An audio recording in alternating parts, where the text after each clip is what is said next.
Welcome, everyone. This is Jim Sporer with ISSIP, the International Society of Service Innovation Professionals. And my co-host for this T-shaped development series is Lou Freund of the Mighty Me platform.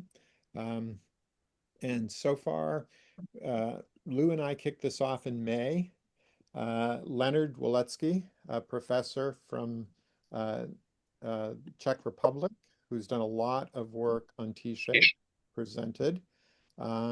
This month we have Klara, who will introduce herself shortly and take us through her presentation. We've distributed the papers in advance. I just want to say we've got some other people that we're inviting, and if you haven't, if you said you want to present and you haven't presented or given a date, we need to get that. So let's just see what we've gone through so far before people introduce themselves. So the first presentation, this was the paper, and Luke gave a great presentation, showed the Mighty Me platform. And I know since that presentation, you Lou, have built a user guide and personas. And if anybody would like to get more information about that, just contact Lou and you can get that. Then we had Leonard present, and he gave us some very, very interesting information about building a T-shaped professional and where the learning and activities were coming from. And today we're going to hear more from Klara about the role of T-shaped in ERP Enterprise, a case study. So let me just call people off as they're here. So Lou, did you want to just say a quick hello? Sure. Am I? Yeah, I'm on. Hello, everyone, and welcome to this edition of the panel. Glad to meet you all. My name is Lou Freund. I'm in San Jose, California. I'm a faculty member at San Jose State University and have been working on Mighty Me as a platform for probably 10 or 12 years now. Oh, even more than that. However, we're now getting ready to roll it out to ISSIP members and look forward to seeing you all on the platform sometime this fall, if you're not already there. Great, thank you. Michael, if you want to give a brief introduction. Michael Sotier. Yeah. Michael Sotier, I'm an ambassador with ISSIP, working with advocates for public interest technology, communications, journalism, and law on how we can use the T-shaped platform to align those advocates to work more closely together, starting in California and expanding throughout the country, hopefully. Great, thanks, Michael. Klara, we'll circle back to you in a minute. Michelle? Hi, I'm Michelle Carroll, Executive Director of ISSIP, just touching base this morning, getting ready for this new rollout of the Mighty Me platform. Good to see y'all. Thanks. Patrik? Hi, everyone. I'm Patrik. I'm from Czech Republic. I'm from Leonard's team, so from Masaryk University, and also a colleague of Klara from SAP company. And I'm presenting next month, so you will learn more about me next month. Yes, very exciting. Thanks, Patrik. And Peter?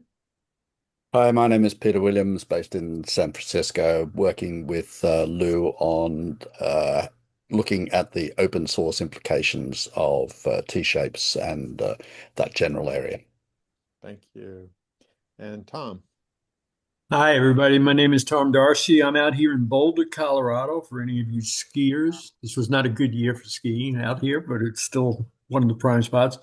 I've known Jim for better than 20 years at IBM, and he's the one that first introduced me to T-shaped, and now we're expanding that into the broader world of Mighty Me. So welcome, everybody. I'm with a company called Innovation Brokers. Fantastic. All right, Klara, time for you to introduce yourself and present.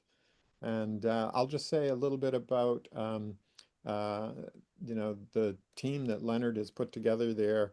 A lot of the different students have worked on T-shaped stuff, and Klara completed her master's degree. And I thought this was very interesting work that you'd done, Klara. So thanks for sharing this case study with us.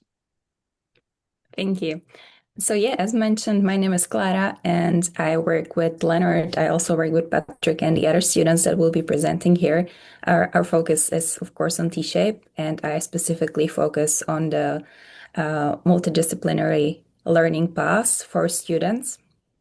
Today, I would like to present not only my case study, but also the other case studies focused on actually grounding the requirements from the market. So let me quickly share my screen.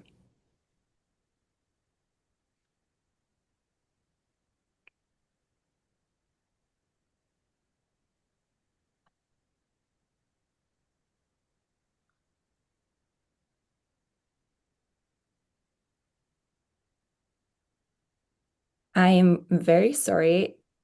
It seems that I'm not able to share in this meeting. Uh, So I'm Jim afraid that can, maybe Jim can give you permission. I just made Klara a co-host. So it might be a setting on your computer, Klara. If you want, you could email me your slides and I will, change the slides for you. Either way is fine. Take a minute. Just, we've got time.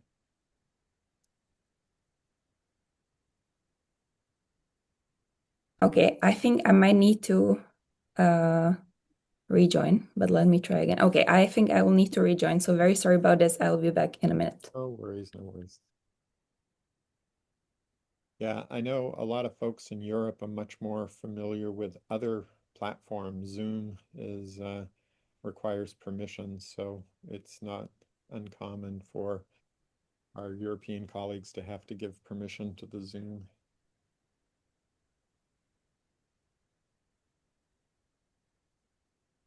So, Jim, I find it interesting. We have a Peter Williams, also from the Bay Area. And as you know, we had a Peter Williams from IBM in the Bay Area, who I yeah. worked extensively with on Smarter Cities. Yeah, we should invite the other Peter Williams so the two Peter Williams can meet sometime. Yeah, there you go. One is plenty, don't you think? Exactly. That's my view. We've got what we need. Oh, We see your slides, Klara, so good progress. Okay. Thank you very much for your patience. So then let me start. Today, I want to talk about the market demands that we have observed and analyzed here in the Czech Republic. So last time, Leonard introduced our general research focus, and today I want to cover what we are doing as far as analyzing the market trends actually goes. So we want to find out what the market requires from T-shaped professionals, specifically in the IT industry. So to answer this question, we have three layers, let's say, that we want to show off today. The first part focuses on real company data. So those are the case studies that I have done and also my colleagues have done. Then I want to talk about the next step that we took, which is some real-time monitoring of the market trends. And lastly, I also want to talk about the AI dimension and how it actually changes the requirements today, because it is a very, very trendy topic right now. So first, what we did is that we did some case studies across different companies in the Czech Republic to actually establish whether T-shape is even something that is relevant within the environment we are operating in. So we conducted those case studies between 2024 and 2026, and we covered over 350 IT professionals across different companies and across different roles. So the first case study that was done by me within SAP, which is a software engineering company focused on ERP. I assume you might be familiar with that company. Next one, there was a case study done in Kyndryl, which is also a company that you might be familiar with. So it is slightly more service-oriented, but still within the same industry. Then after we were done with those company-specific case studies, we also decided to target different roles across different organizations. So we actually participated at an IT conference where we were able to connect with professionals all over the spectrum of roles and companies. And lastly, I also want to talk about the point of view from the manager's perspective, not only from the employees. So the first case study at SAP, the design was as follows. There was a quantitative part and qualitative part. For the quantitative survey, it targeted the employees themselves. We were trying to see what their role actually requires, how T-shaped they are, what are their primary skills, what are their secondary skills that they need. And then when we had this baseline, we also had some follow-up interviews with the hiring managers to basically validate whether the requirements that the employees are feeling and the requirements that the managers are communicating are the same. So here we have 65 employees that actually provided this input. And what were the key findings that we found the most interesting is that the interdisciplinarity was quite high across all of the experience levels and across all of the different positions. So it was basically on a scale of 1 to 5, where 1 was corresponding to the I-shaped profile, so a very deep specialist, and number 5 would then correspond to the dash-shaped professional with just the generalist overview of everything. So the employees on average scored around 3.34, and there were not very big differences. So most of those stayed towards this middle part. Also, the secondary disciplines that were identified most frequently were social skills, agile, finance, project management, and even back in 2024, AI was actually also very frequently cited. Another very important finding was that 82% of employees actually wanted to learn and seeked out learning outside of their primary discipline, which is a lot. And unfortunately, there were some obstacles also identified. So the actual number of people that were able to successfully learn outside of their primary discipline without any obstacles was much lower. Then the second case study at Kyndryl was structured very similarly. So again, there was a quantitative survey done between the employees, and there were also some follow-up interviews to understand the results a little bit better. Again, the sample size was very similar, around 70 people, and also the results were quite similar. So this really showed us that the interdisciplinarity is slightly above 3, so quite similar to SAP, and it is not that different between the companies. The secondary disciplines here were a little bit skewed towards project management, which then corresponds to the nature of the company. So this is likely connected to which employees you are actually targeting. Also here we got some great results regarding the T-shaped skill building, because 84% of employees actually viewed the T-shaped skills as very beneficial. It also seemed that people who are T-shaped are able to understand the problems that are complex much better. And one more interesting finding was that multidisciplinarity and also learning demands rise with the seniority or the senior level. So the more senior you get, the more interdisciplinary your position becomes, and the more you actually need to learn. Additionally, this was in 2025, and even here again, 61% of the respondents believe that with AI becoming more significant, the role of the interdisciplinary of the boundary crossing skills also rises.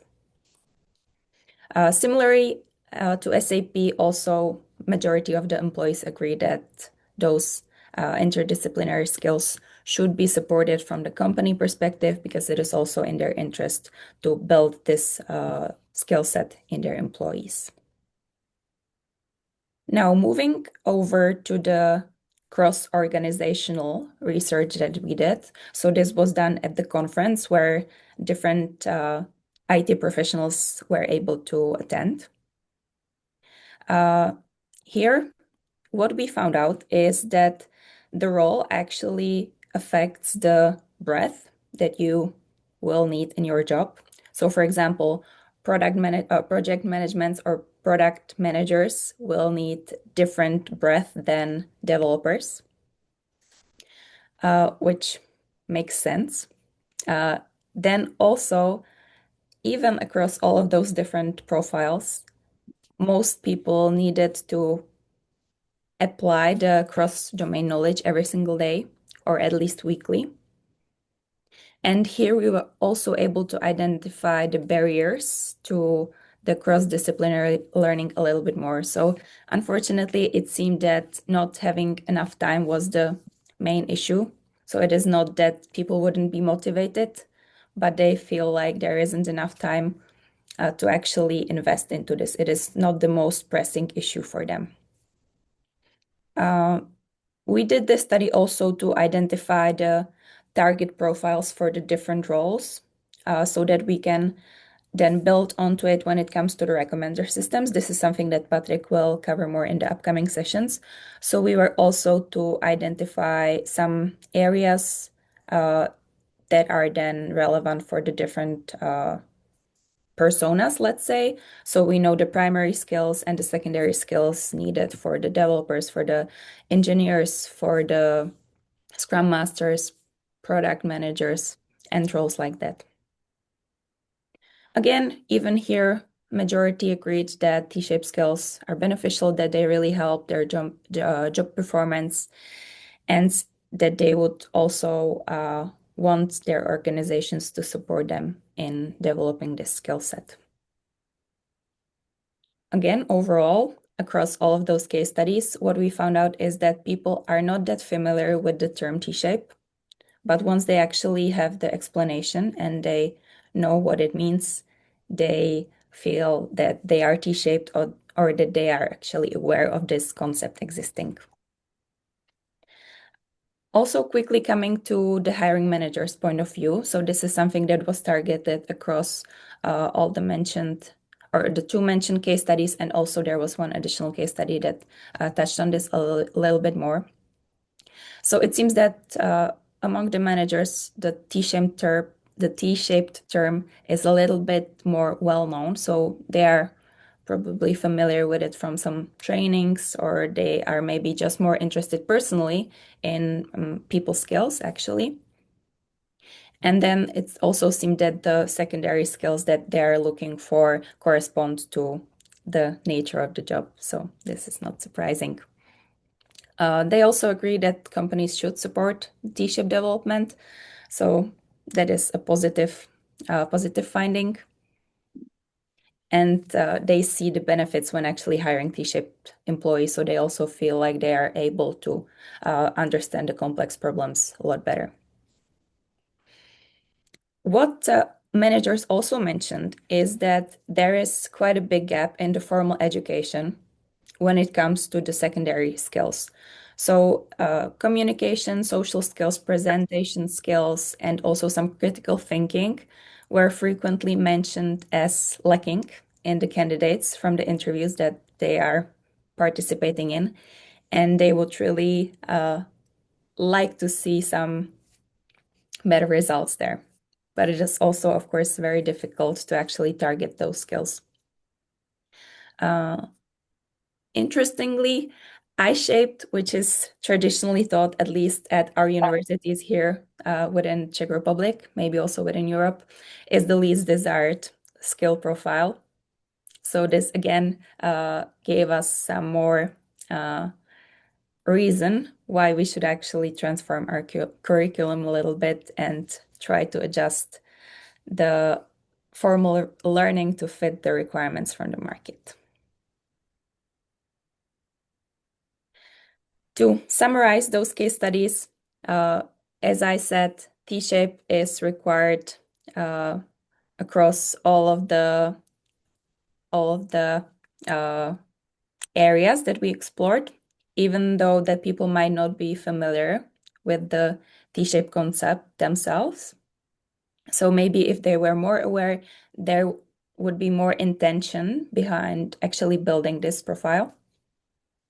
Secondly, the shape is determined by the role, not only by seniority. So if you know that you want to be an architect, or if you know that you want to be a product manager, maybe you will need a different target profile to build towards. So this is something that we are then considering in our recommender systems. Thirdly, hiring managers want the breadth, but it is very difficult to measure. And it is also very difficult to assess in the short interview that is available. Fourth finding was that the interdisciplinarity scores are clustered around this 3.3, let's say. So it seems that this is a consistent requirement from the labor market and is something that we can basically use to prove that this really is required. Fifth finding is not that positive, and it is that the breadth is self-funded by individuals. So if they want to build the breadth that is required, they actually need to self-educate, or maybe they gain it through work experience, but not through university education. And lastly, the demand on building the breadth and building the multidisciplinarity grows with seniority. So it is not something that you can just do once and then never build again. You need to continue to make sure that you are still relevant in today's job market. When we had this snapshot, let's say, we also thought about how to make it scalable, how to make sure that we can keep all of our recommendations relevant, because we cannot build our recommender systems based on data that is outdated. So what we did very recently is that one of our students from the lab built an automated scraper that is able to extract data from job listings. So those are local to the Czech Republic for now.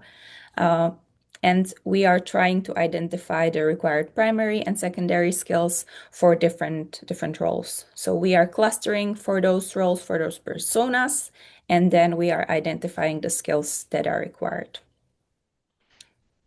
This is something that is not yet integrated into our recommender system, but we are planning to do it in the future. Lastly, I want to talk about AI, because every good presentation today needs to have some AI topic. And we actually wanted to know how AI is changing what market requires, right? We especially wanted to focus on early career professionals.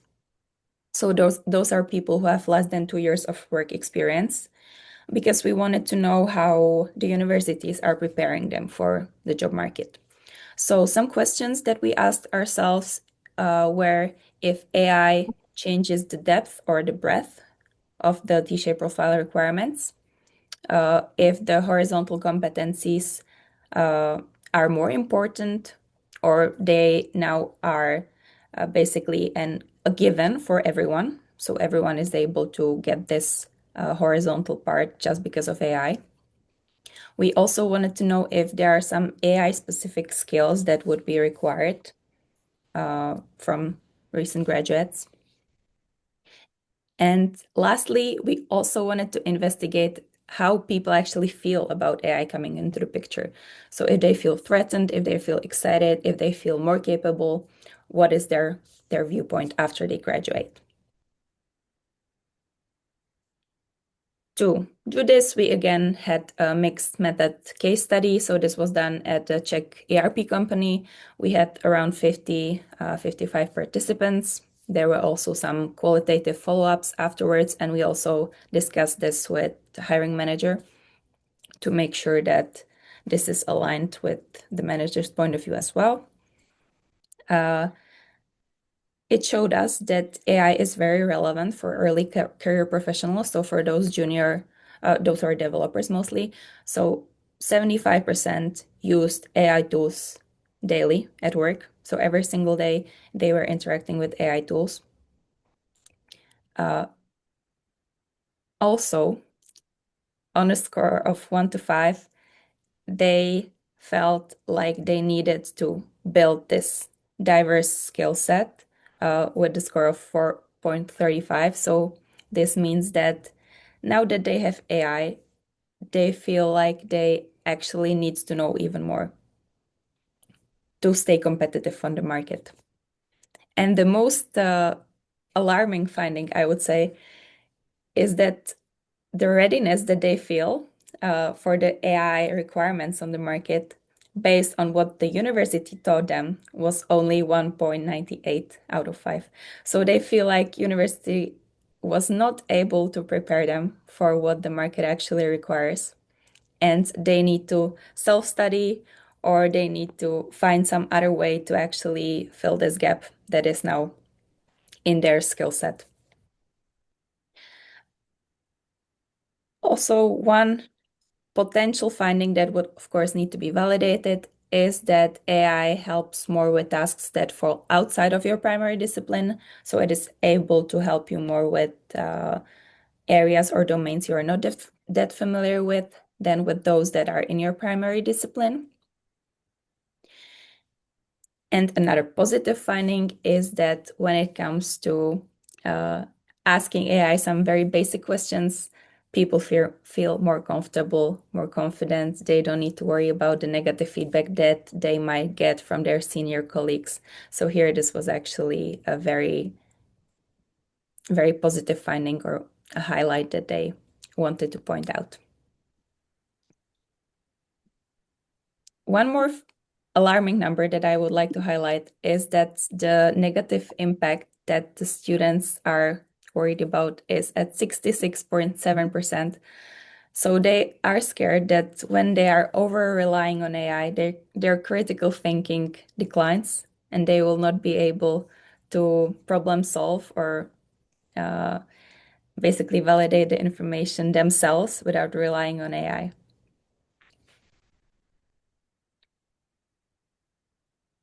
To summarize, we used different methods, different approaches to look at what the market requires. First, we took a snapshot of the market here in the Czech Republic. We did some case studies in the Czech companies, and it proved that T-shape is everywhere. So we are focused on the right area, and we are building the right skill set. We are also able to identify which skills are actually required in different job trajectories, let's say. To make this even more up to date, we then introduced this AI-assisted pipeline that enables the real-time data collection from the job listings. So this makes it scalable so that we can recommend the learning paths more accurately. And lastly, we also opened some potential research topics when it comes to the AI impact on T-shape profile development. I would say that this is it from my presentation today. So if you have any questions, I will be more than happy to discuss. Great, thanks, And Klara. thank you very much. We're a little over, but I want to just see, have you got I know you're going to send us the slides, but has this been published yet, or are you still writing it up for publication? So all of those papers that I presented are published theses, so you can go ahead and check those out. Okay, I'll get those URLs from you and include them. So other questions for Klara? So, Klara, in your studies, did you see anything across other industries where this skewed differently? Yeah, so far we have only focused on IT as we are the Faculty of Informatics, but we are actually planning to also investigate a little bit in the manufacturing industry. Okay, thank you. Klara, was there any looking at like what the prime skill and the secondary skills, or the any relationship there that you noticed? So for our case studies, the primary skills were usually very much related to the IT development part. And the secondary skills differed based on what the person was actually focused at. So I wouldn't say that there was a relationship identified between the primary and the secondary skills like in that way. And Klara, was any part of your studies inclusive of incorporating predictive elements in terms of outcomes, performance outcomes? No, that we didn't include in this. Okay. Great. Fascinating work. Thank you so much, Klara. And it sounds like there's more planned in the future. So we'll find out more from Patrik next month and look forward to finding out ways we can figure out how to maybe get a standard platform so that as different countries start doing similar projects, there's some comparisons that are possible. So, you know, any feedback you, Klara, or Patrik have on the My T-Shape platform would be much appreciated if you get a chance to try that out. Could I just ask if the questionnaire, the survey is available? Is it Yes. possible to see what the questions were that you asked?